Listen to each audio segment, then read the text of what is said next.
Yun. PJ. Hindi, fan ako ni PJ. Pero sobrang idol ko din at pangarap kong makatrabaho. I've said this in so many times. I'd like to work with John Lloyd. And kung silang dalawang, bakit hindi? So, never pa po, sa dami ng nagawa niyo. John Lloyd, iniiwasan niya ako eh. Pero ngayon sana wag na. Hindi pa. Kahit si Kaya Piolo, nakatrabaho ko na siya kahit pa paano. Yung sa kanila ni Don Zulueta, I forgot the title.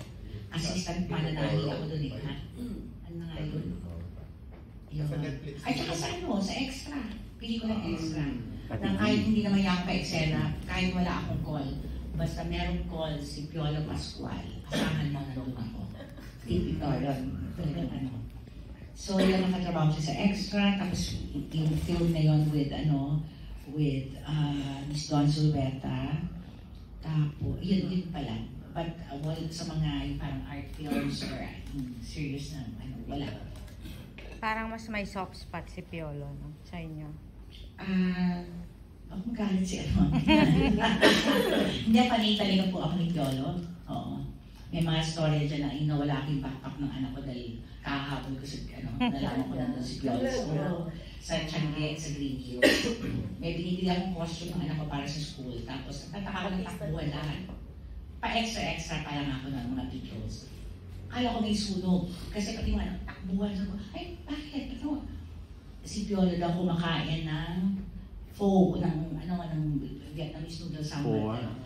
Kaya di rin ako, takbo rin ako kasi gusto ko makita si Piolo in person, hindi ko siya nakikita. Awa ng Diyos, naiwan ko yung backpack ng anak ko na nandun lahat ng notebook na libro. On next day, nag-report ako sa para i-report ko kung paano nawala. Kakahiya. Pero yun.